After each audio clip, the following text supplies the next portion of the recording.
I was writing the latest video when halfway through I realized the topic sucked.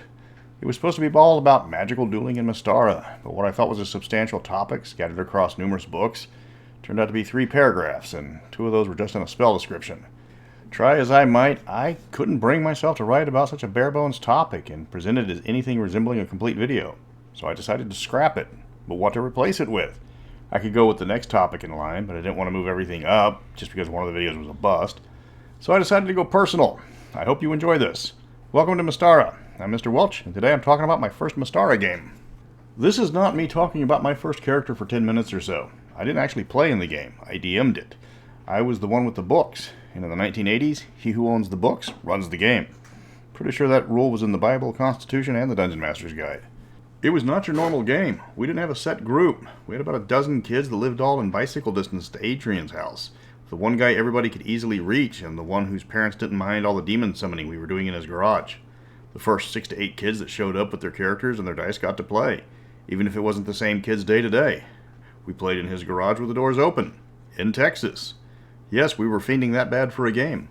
This was the first game that I ran that was set in Mystara, but it wasn't my first D&D game. My first game was actually first edition with a bunch of high schoolers that only let the kid in because I was willing to play the thief. I got taken under the wing of an older gamer who showed me the ropes, though that game was about 75% homebrew, so a lot of the rules didn't apply outside of it. Lots of guys brought their girlfriends to that one. With one exception, all the girlfriends played something way outside of first edition rules, like one was a sprite and the other one was a centaur.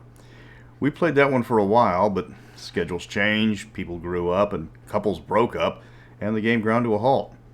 By then, I had made my fateful trip to Corpus Christi, and all the Mystara goodness on sale at KB Toys. But enough about first edition. This is a Mystara channel.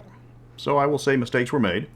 The party makeup was all over the place, with a whopping 5 fighters that showed up regularly, 1 wizard, a thief if we were lucky, a cleric except every other day because that was band practice, 1 or 2 elves, 1 dwarf, and a few characters that kind of just showed up randomly by people who never got fully into the campaign. I would say about 12 regular characters, maybe another 8 guest stars. This setup lasted years, and many character sheets were worn out during that time.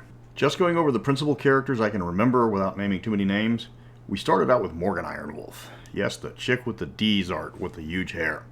One of the original players didn't understand you could make your character. She thought you picked one out of the book because of all the examples that were given in the back of the original modules.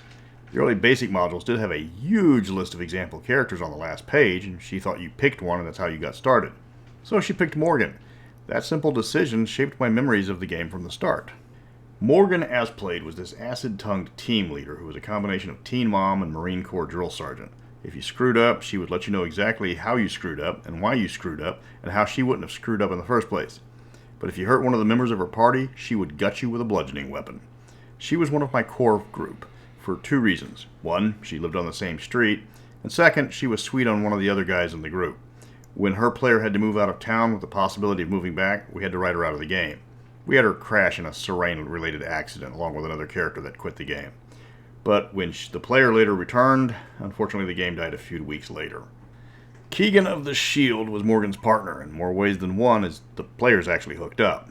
He got his name early in the campaign as one of the big treasures at the end of an adventure was a hefty Shield +3. No special abilities, but it was +2 higher than all the other weapons and armor they had otherwise acquired, and he had first dibs on the treasure that time. He became the party co-leader because the player actually had a knack for tactical combat. He was a straight-up sword and board fighter, but he could see the battle from multiple angles, and he knew exactly who was needed where. It wasn't metagaming, he could just see the optimal plan of attack based on who was at the battle and what they were fighting. Halverick Half-Dwarf was what happened when a player decided to build a character without knowing exactly how to play the game. He rolled an 18 for one of his stats and decided to put it in dexterity because he didn't know exactly what dexterity was. And then he plays a polearm fighter, despite having to look up what a polearm was. This is basic. They didn't say halberd or glaive, they just said polearm. And he saw the D10 damage and decided that was the weapon for him. His last name came from the fact that under height he put 5 foot instead of 6 foot, and when it was noticed we wouldn't let him change it. Personality-wise, he could best be described as a Cockney town guard. He was very much a sidekick character, happy to speak with a funny accent and do what he was told in combat. Ogre was the brute of the game, having rolled a natural 18 on his strength roll with a spare 6 to boot. He was supposed to be a half-ogre, despite the game not having half-ogres. Actually, first edition didn't have playable half-ogres either. They were another edition and a few settings away, but he wanted one. He was our fourth fighter, and his concept was nothing like anything in the rules. A half-ogre with a great maul, which in basic edition, neither of those existed. So I had to put the DM hat on. We house-ruled everything, and he was happy. Ogre and Smash with Hammer was the extent of his character, but he was happy, and there were a lot of things that needed to be smashed. Norse was the first example I experienced of a character being completely based on a guy from a movie. In this case, the movie was Hawk the Slayer, and the character was Ranulph the Crossbowman. You know, the guy with the repeating crossbow? The one played by Morgan Shepard, Mark Shepard's dad? The crossbow that could fire bolts like an automatic rifle, thanks to the director overclocking the camera and just repeating the same frame 10 times in a row. So we got an older ranger, who's somehow the same level as everybody else, whose only ranger skills came from the skills later introduced in the Karamikos Gazetteer. He's got a repeating crossbow that really didn't have any special rules, wasn't magical, but it was thematic as all get out. The player was a couple of years older than us, so he was wizened beyond his years, at least until he left for high school and couldn't game very often with us. And then we got Tarla, the only wizard of the group, because everybody saw the no armor, low hit points, and one spell for longer than anybody else and decided, nope, I'm going to play a fighter. Except one girl, who fell in love with some Larry Elmore art and had to play that one character. That's her, the one on the left. That became Tarla of Ostbrook, and one of Larry Elmore's only short-haired women. So Larry, your art gave my group a wizard, to the thanks of all. Tarla was a spoiled rich girl, wore designer wizard robes, and would complain if she chipped a nail. She was a bit greedy, grabbing all the mage-related stuff she could, and since she was one of the very few magic users, and by far the one that played the most, she got all the wands, staves, and everything else wizard-related. She might have been annoying, but she also had a wand of fireballs that made her very popular with all the fighters. Now for the backbenchers, the guys that couldn't play all the time and were there maybe about half of the games. Some of them had after-school activities. Others just wanted to play once or twice a week compared to the rest of us hardliners that would go and try to do 72 hours straight if you'd let us. 80s D&D and Jolt Cola went together like Laurel and Hardy, Jack and Coke, or Sid and Nancy, depending on how far you took it. First up, we had our on-again, off-again thief, Skexus Strangehead. That's Skexus with a U, not an I. Despite the similar name, he wasn't based off anything from the Dark Crystal. He had to do all of his chores before he could play, and apparently he had a lot of chores. When he didn't get to play, the rest of the party had to tread real lightly. The one thing that stood out about him was his namesake. He had this idea that he would keep his thieves' tools in his hat, and with his hat having multiple pouches and extenders so he could keep his hands free most of the time. It didn't have any in-game bonus, except as long as he had his hat, he had his thieves' tools. He was also from Serene, which is normally the home of just weird creatures, but he was one of the numerous humans that grew up there. Just an interesting bit of a background to make the character more original. Shorimbo was the cleric. Well, about 2 days out of the week because of band practice. He was supposed to be the conscience of the party, but he didn't get to play that much, and when he did show up, it was just to patch up all the boo-boos from the last session. He was rather strong for a cleric. He put his second highest attribute in there, so he had like a 16 with his holy bonking stick. He wasn't rolled. The player grabbed him from the back of a module with all the sample characters, in search of adventure, if I remember correctly. He couldn't be bothered to roll a character. He just wanted to play. Despite being the cleric, he never committed to an immortal. He was just there to turn undead and chew bubblegum. He spent a lot of time chewing bubblegum because we actually didn't fight a lot of undead. We were more focused on fighting the Master of Hool. Algo Ringgate was the paladin. At least he wanted to be. Backmeat didn't let you do paladins until 9th level, and he wasn't happy about that. He also wanted to do something other than just your standard sword and board or greatsword paladin, so he picked the polearm.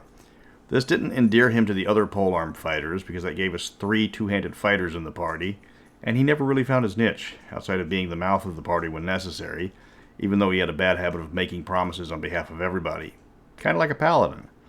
He also was picked from the sample characters from the back of the B1 module, though his name was originally Algo Ringgate. He didn't like the way Alho sounded, so he became Algo. He played for a while before he grew disinterested in my game and left to start his own. Key of the Torchwrist was one of the more interesting characters. She was a replacement because her character just got tired of playing his stock dwarf Rolf and wanted to play an elf instead. So we made her the adopted daughter of Rolf the dwarf. She used axes, spoke dwarvish, and was the reason why her father was kicked out of Rockholm. Rolf died from beard cancer or something equally nasty, and she returned his body to the stone and claimed her place among her people. She was a happy-go-lucky elf and popular with the group, but her player started attending less and less because of school until she finally left the campaign altogether. On paper, this group shouldn't have worked. Our primary group was 5 fighters and a wizard. If we were lucky, the thief and the cleric could play. But we didn't care. We just wanted to play D&D. I threw them against all the major baddies, made up a few adventures on my own, and we had a lot of fun. We were just a bunch of random teenagers that lived within 2 blocks of each other over in the Kinswick neighborhood. It was fun, but it was never going to last long. When I moved away, I never saw any of them again, but they still left memories that I will never lose. So that did sound a lot better than the previous topic, I won't lie. The other topic, real quick, is Theatus lets wizards duel in their arena for a fee. Alphacia uses a spell so that everybody can duel to the death and nobody else gets hurt, and everybody else doesn't allow it because wizards are either nobility and they don't want the nobility slaughtering each other, or they're just too valuable and dangerous to let them risk their lives. Next week, we're headed to the Great Northern Wastes, and hopefully I can find more information on this blasted wasteland that only appears on maps. But until then, everybody meet at Adrian's house.